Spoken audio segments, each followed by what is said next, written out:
What's up, Rosterbaiters? It's playoff time! First of all, Merry Christmas to all you guys out there. Hope you'll have a very special time when the holidays with your families.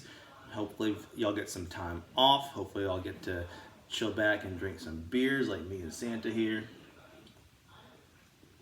Alright, we have an awesome show tonight. If you hear Red Off the Root, Red-Nosed Reindeer going on in the background, it's because my kids are watching it with the volume up pretty high. So, what are we doing today? Today, we're going to talk about some overall stats. That's some really cool stuff to throw at you. That's some really cool graphics to throw at you. Especially to talk about things that have been going on through the first 2 full seasons. Now we have 2 seasons in this league under our belt. Let's talk about who's doing well and who's not.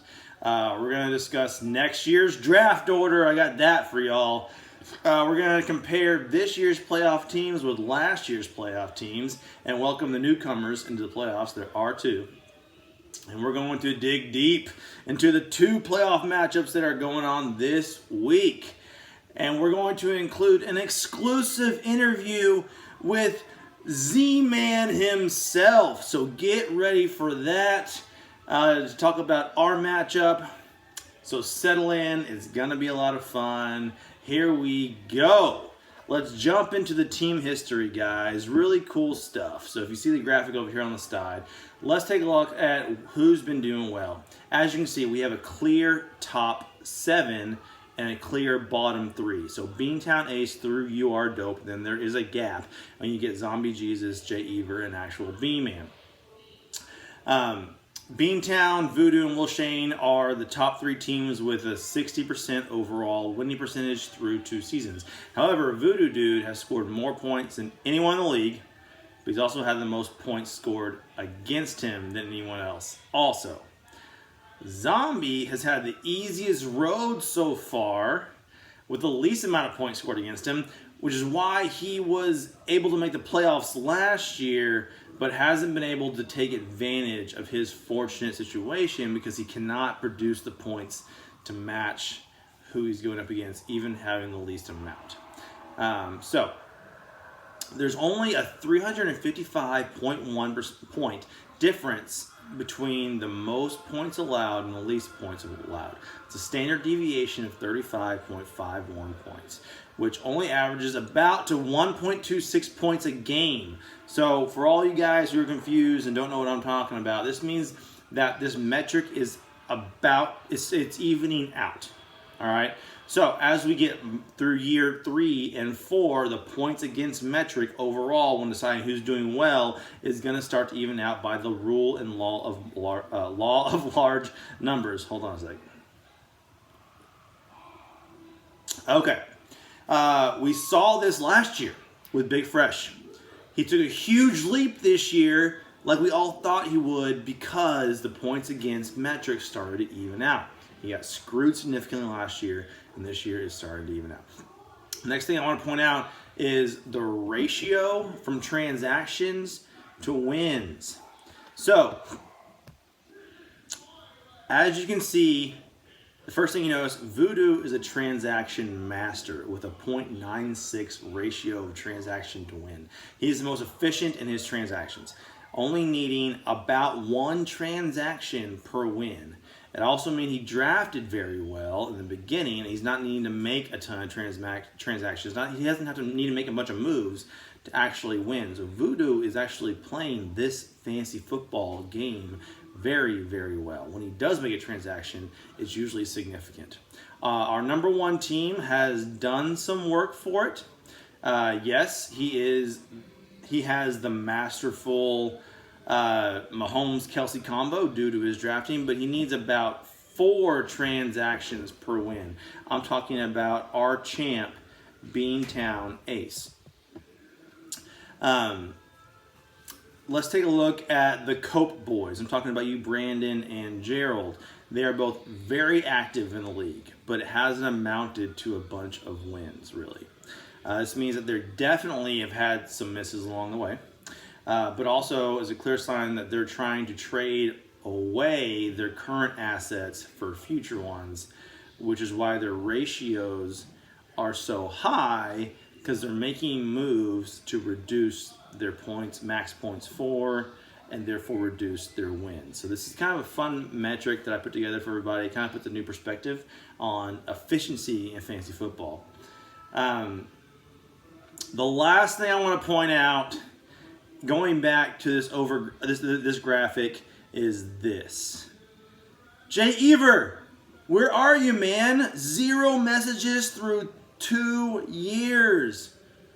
We're good people. I promise. Talk to us. You look like a perfectly fun, nice guy holding that Chafe trophy. That's like all the information I have about you. No, you do talk to me over text. That's nice. But we like you, dude. Do you watch the videos? Anyway, if by this time next year, this number is 1 instead of 0, I'm going to be a happy Santa.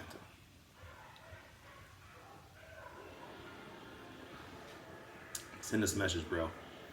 All right, let's take a quick look at the all-time weekly scores. This is fun.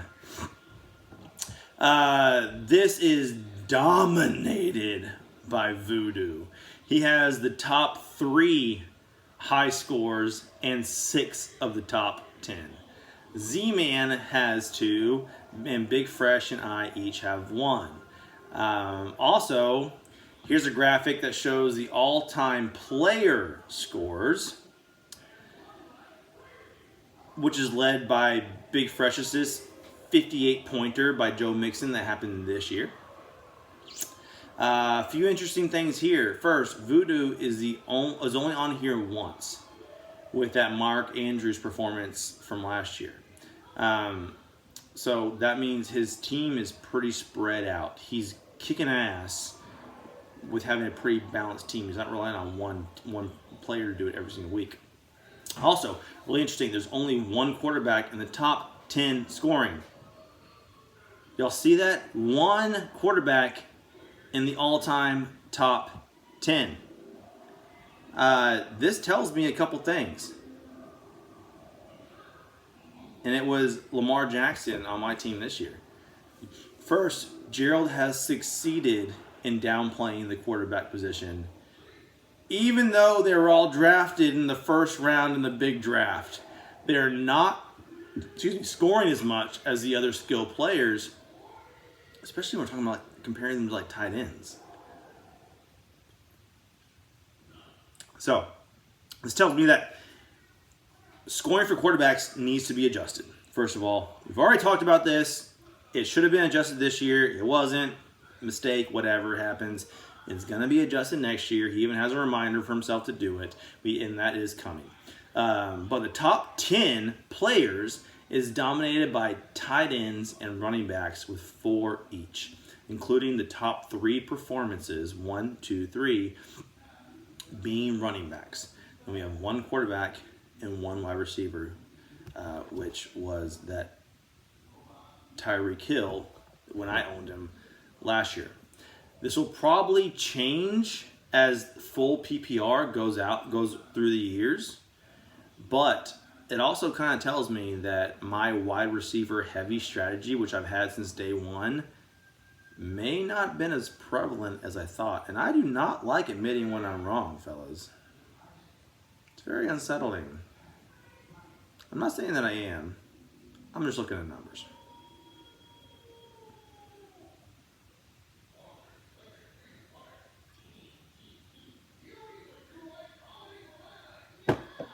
All right.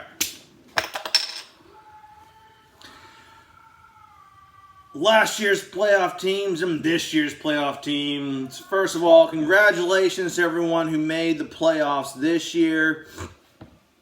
Well done for those that didn't. Like I think 3 of y'all weren't really expecting to anyway. PGB, sorry about ya. But let's check out the end of season standings from last year first to see just a real quick reminder of what happened. So, as you can see, everyone in the top 7 got worse. See all those red numbers there? PGB and Zombie got themselves kicked out of the playoffs. with a -5 and a -3 seeding ratio or seeding rate from last year to this year. So they gone. PGB what had the worst regression with a -7 in the standings, while Voodoo and Big Fresh each had a +7 progression.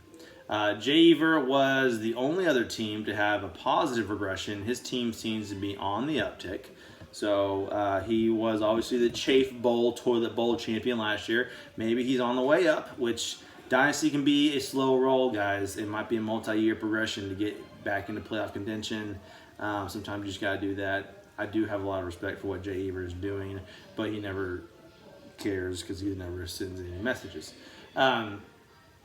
Also, no team is at the same seed that they were in last year, which is interesting. Welcome to the playoffs, Big Fresh and Voodoo Curse. The two newcomers are the two teams that have the byes this year. How cool is that? Like, we have two new teams in the playoffs, and they are the best two teams in the league, as far as numbers goes, at least. If you remember from my original assessment, like talking back in the COVID summer, I remember doing this assessment from a pool that I bought my kids and blew it up for them in the backyard because we couldn't go anywhere, and I was drinking beer, and I was grading everybody's original draft. If you remember that, I had graded Big Fresh the highest grade at an A. He's the only one that got an A in the big draft. PGB had the lowest grade at D-. Voodoo had a C grade. Zombie had a B-. Take that for what you will. Obviously, I was proven wrong with PGB last year. But longevity did not help that guy. There you go, Santa. Okay. Next year's draft order.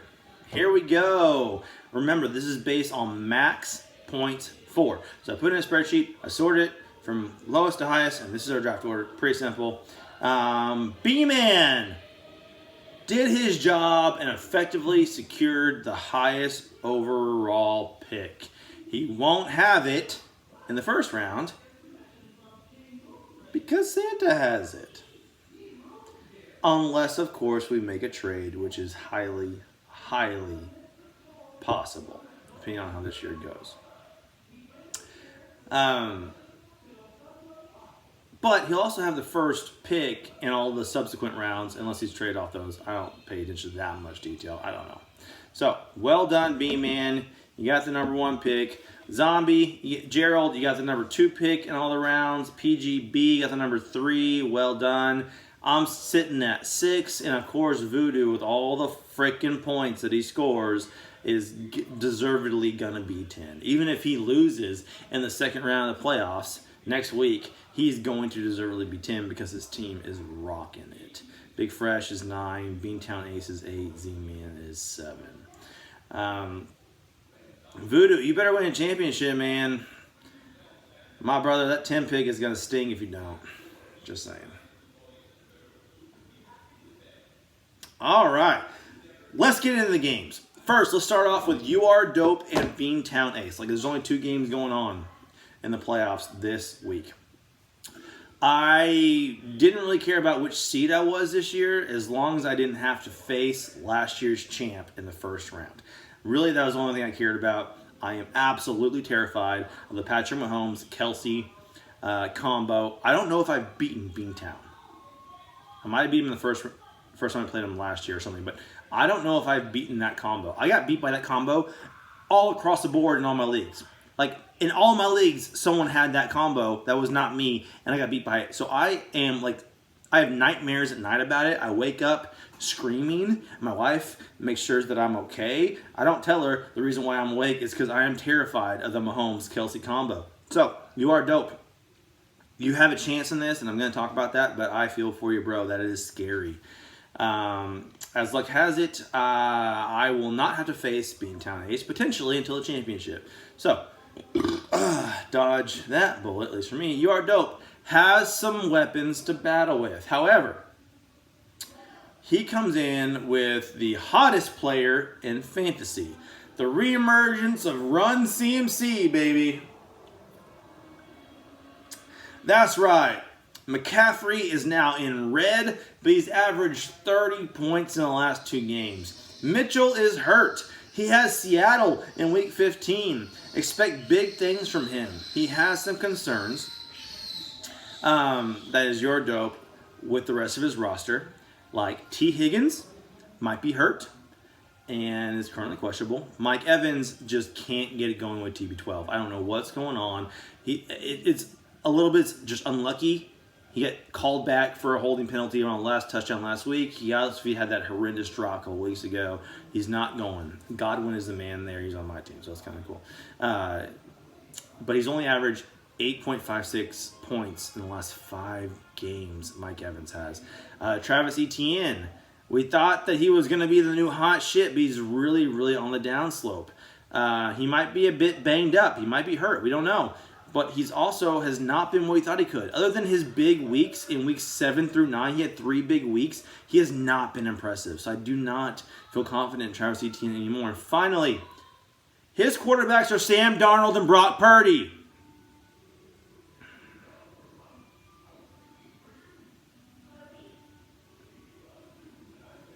Sam Darnold is statistically the worst quarterback in NFL history. Brock Purdy has a hot girlfriend and sister. Those are their claims to fame. Not playing terrible, those two, right now, but with them at the helm and Saquon on the downtake again. What the hell? I would consider him a big underdog going into this matchup with last year's champ, Beantown Ace. Now, Beantown's team is not what it was last year, guys. It's not. But he definitely has scorers. The only downside is if Patty and Kelsey have an off week. Okay, if that happens. And it has happened a couple times this year. Not when I've played them, but it has happened.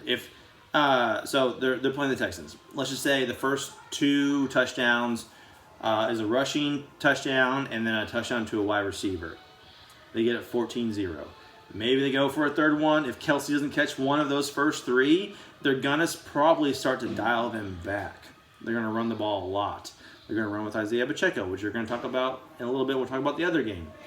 There is a chance here that Kelsey and Patty Mahomes may not have the best week. So if that happens, the rest of his team, like Devontae Smith, James Conner, Adam Thielen, are very boom and bust players. So if his Chiefs have a bad day and those other players bust instead of boom, it could be close. I'm not saying I don't think there's any chance you are dope blows out Meantime Ace. I'm saying if those things happen, it could be close. It is a possibility because the Chiefs are playing the Texans team that it could get out of hand so quickly that KC could be doing a lot of running. Beantown just needs to hope that those initial touchdowns go to big number 87 in the middle of the field. All right. And the other game that's going on is me, Deck Knight Rises versus Z-Man. I had a chance to talk about the game between me and Z-Man with Z-Man himself. And I'm going to go ahead and reel that tape. And here we go. Z-Man, take it off, brother. That's right. I got Z-Man here. What's up, Z-Man? Say hi to everybody. Hey, what's going on, guys? Nice to finally be on. Yeah, Z-Man and I have some history we're going to talk about tonight. We had a pretty crazy trade last year that I want to see how it panned out for him. And, oh, by the way, we're playing each other this week in the first round of the playoffs, bro. Yes. Yes, we are. I'm looking forward to it, man. You might be the matchup I wanted. So yeah, all I wanted was to avoid Beantown Ace, honestly. I didn't want to avoid last year's champ and get the Mahomes and Kelsey combo. Oh my God. Didn't want to touch it. I was this close to get him to trade me Eckler too. Fuck, when he was doing bad in the beginning. Cool, man. Well, let's get started. Let's get to know you a little bit. Z-Man, Alex, first of all, how did you join the league and how do you know Gerald? I worked with Gerald at the casino here, pretty local, for 2 years, maybe 3 years. I'm not sure what time he showed up, but it'd been a long time. One of the only other fucking down-to-earth guys that didn't want the drama. It's like working it's like working at a high school, man. It's crazy. Really? And then we would play video games together, and he was putting together the league, and he asked me, he was playing video games with me and our friend Matt, who's dope, and PG Bakud, which I swear was a typo, but he, whatever, he kept it. Ed Eduardo, and he said, we need 3 spots, and he plays video games with us fairly often, so we just jumped in. All right. Awesome. So you're out there in Cali with Gerald. Mm-hmm. Yeah, I live pretty close, probably like 20 minutes away. Though I haven't seen you, Gerald. Yeah, Gerald. What happened, man? What happened? You have a kid or something, dude? Come on. Right. Responsibilities. Cool. So how many leagues are you in? Are you like an avid fantasy player? Yeah, man. I've ran my own league for going on to probably about 10 years. Nice. And I'm in one other redraft league. My other league is a keeper league, so 6-man keeper. I do a redraft, a 6-man keeper, and a full dynasty. So you do a full dynasty, a half dynasty, and a redraft? Nice. Yeah. Just keep it, a little bit of everything. Yeah. Awesome. So where does this league rank in your priority list? Are they all about equal, or do you have some that you make higher priority? I like this league, man. It's one of my. It's. Me too. My league is probably my biggest priority, just because I have to run it and deal with all the crybabies. Oh yeah. That's why. Just so you know, that's why I give Gerald so much shit throughout the year. Oh, he deserves it. Not because he does anything wrong, but because I've been a commissioner for 10 years and I get shit on every year. So I like to just give it out to other commissioners because it's fun. But I put this one up there, man. The redraft one is, I could give less of a shit about that one. My league, I'm in a current rebuild state, which B-Man should be doing and trade me good players. And this league, I'm been in the playoffs both years. It feels good, man. And we've had to fucking play each other both years. Yep. We know how last year went, don't we? Don't you owe me a beer, by the way? I'm pretty sure you owe me a drink for beating me in the third place game. I'm going to be in Texas at least once this year. So, well, now you have my number, man. Just hit me up. Yes, sir. Right. All right. If I know you're a commissioner of your own league, if you could change one thing or two things about this league, do you have any input? Do you have any advice? Anything you'd like to share? Yeah, the only thing I would have done is, every league's different, right? So, like, whether I'm a big fan of the 2 wins a week or whatever it may be, that's irrelevant. I would have just waited to implement things until the end of the season, the first year. I would have just said, guys, this is the way it is. Maybe tiebreakers I would have changed, but other than that, I would have waited till the end of the year. And I do like that he just puts his foot down and makes a decision a little bit, because I have not done that in my league, and it's turned into a fucking mess multiple times. I'm trying to get everyone's input and trying to do that. Though I don't know, for instance, I'm good with even though it made Bakud lose for a hurricane, changing the player. But if you know you're going on a camping trip, I don't know if I would have changed that. That's like a premeditated decision. But other than that, I have no complaints. I really like the league. So. Yeah, me too, man. This is one of my favorite leagues now. I also have my own home league that I've run for 11 years. And even that one, I like it. But I used to do all these write-ups and podcasts and stuff for my league. I do none of it now for that league. I only do it for this league. Just because I like the guys. It comes down to it's the guys, right? Yeah. It's the gentleman in the league, and I like the camaraderie in it. So yeah, great league, Gerald. Okay, let's talk about the trade we made last year. This is fun. So a year and a half later. All right, so if you don't remember the details, it was Watson and a 2021 third rounder for Amari Cooper and a 2021 second rounder. How are you feeling about that trade today? I feel fantastic. Yeah. So at the time, you don't know this, but Amari Cooper is literally my least favorite receiver in fantasy football. Really? I've had him like 3 different years, and every year he'd like score me 2 when I would play him, and then 30 when I would bench him, and then I have the worst luck with Amari Cooper. He's fluky, and I wanted to get a young quarterback, and I had a feeling Deshaun Watson was the only way to do it because of his problems. We'll just say that. Obvious character flaws.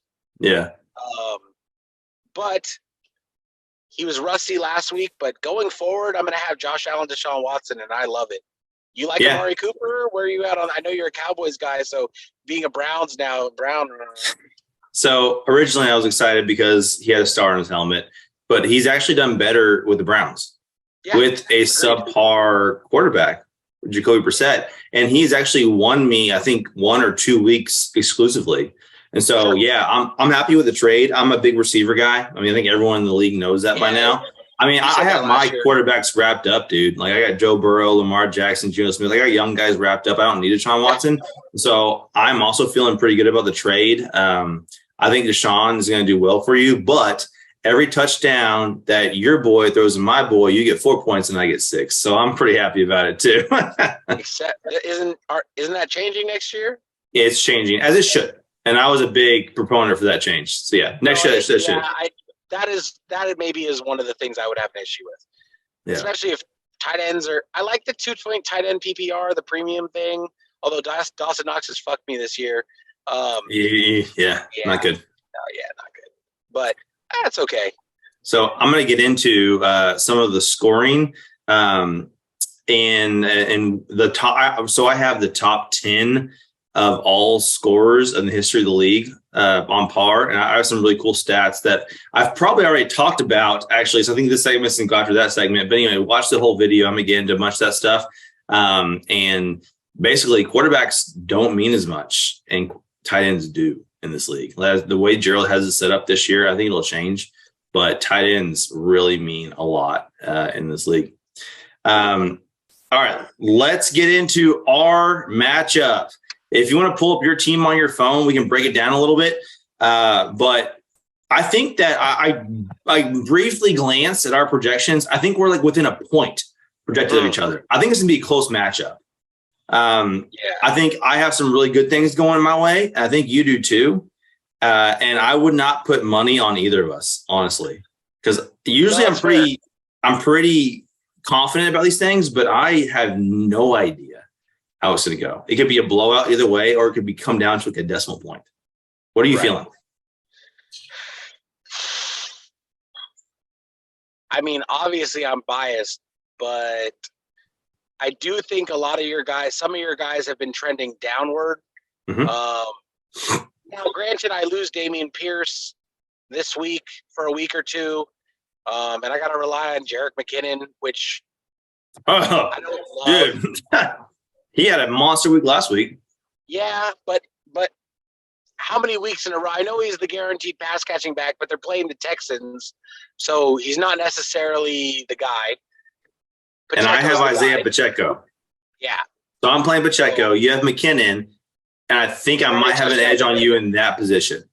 I would for this game. Now, if Josh Jacobson goes and does his thing against then it's over. Patriots, it doesn't. Yeah.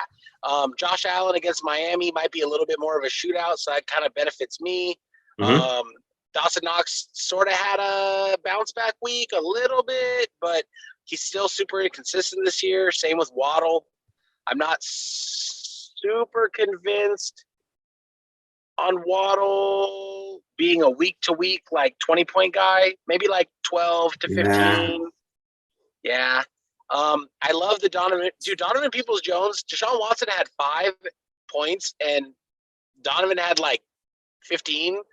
So I think he's kind of locked in, especially with the injuries there. Kittle, I think Kittle's a wash this year. All the quarterback turnover and DK has been my most consistent receiver, which will blow your fucking mind. No, I believe it. I've had Geno, man. I've seen it. Yeah, they're good. I feel it together. Yeah. Mm-hmm. At one point in one league, I ran Geno, DK, and Kenneth Walker all in the same week, and I won. Oh, hopefully before Kenneth got hurt. Beautiful. Yeah. He might be back this week. Yeah, which would be good. And then Jetta against Indy, I'm feeling kind of good about. So, what about you, man? What do you like about where are you at on your team? I think we're really tied on a bunch of things. You know, if Deshaun Watson decides to throw to Amari Cooper, I think I'm gonna have a leg up. If he decides to throw to Donovan Peoples-Jones or Njoku, I'm gonna be in trouble. And I got Geno Smith, and you got DK Metcalf. So the same thing. If Geno can throw it to Lockett and the other guys, I'm gonna have a leg up. If he starts to throw to DK Metcalf, I'm gonna be in trouble. So I think, funny enough, we're tied. And then we already talked about, I have Isaiah Pacheco, you have McKinnon. And so it's going to be an interesting matchup. I mean, it could come down to just a few things. Like maybe my A.J. Brown pops off. Maybe your Josh Jacobs pops off. But when it comes down to it, I think it's going to be a close matchup. I'm not going to decide a winner either way because I have no fucking idea. Oh, yeah. Honestly, it's going to be close, dude. It's going to be fun, though. It's going to be fun. I think both teams are good enough to win. I think there's like guys where like you feel confident.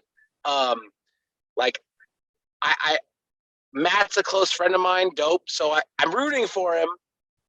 But at the end of the day, Big Fresh has been scoring a fucking 180 points every week. That's my Matt.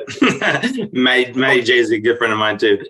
So it's like, is he going to have his 1 week where he scores 130 and Matt scores, 160 and you know what I mean? But that's a tough matchup for him. He definitely got the short end of the stick. Yeah. Yeah. So no repeats, though. No repeats. Somebody beat him. All right. So here, that brings me to my last question. All right, Z-Man, who wins the title this year?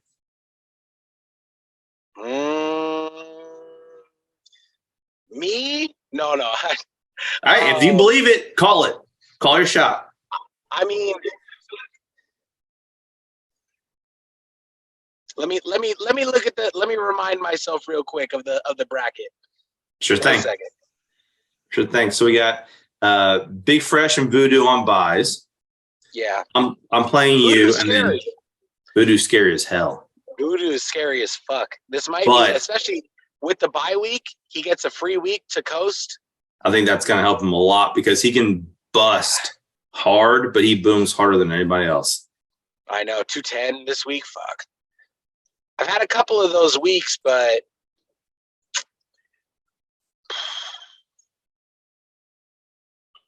objectively, I think Voodoo's my pick. Okay. All right. You hear that? Everybody heard that. But Voodoo is Z-Man's pick. But I'm going to be confident. It's going to be me. All right.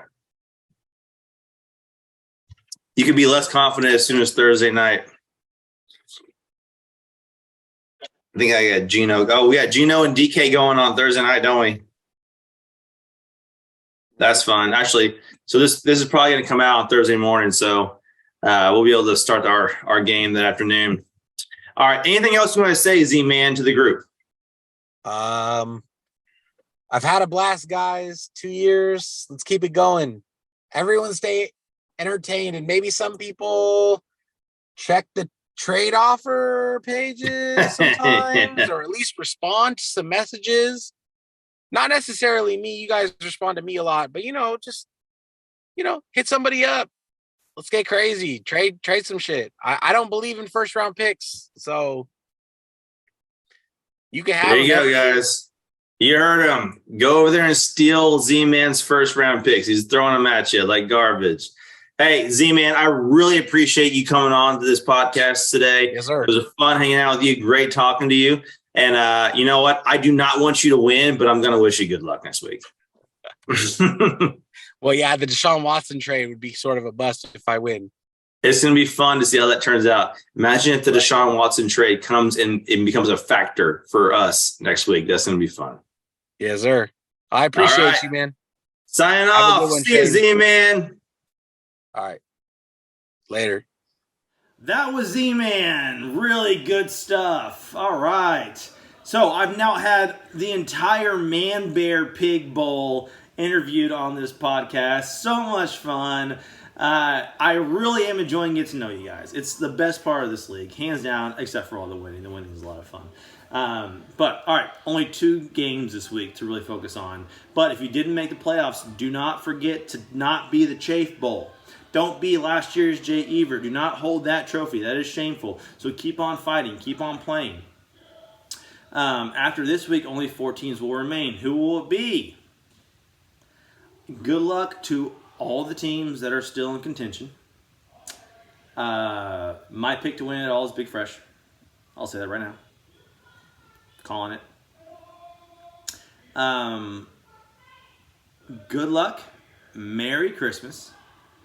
Remember, the most important thing in the holiday season is winning your fantasy football championship.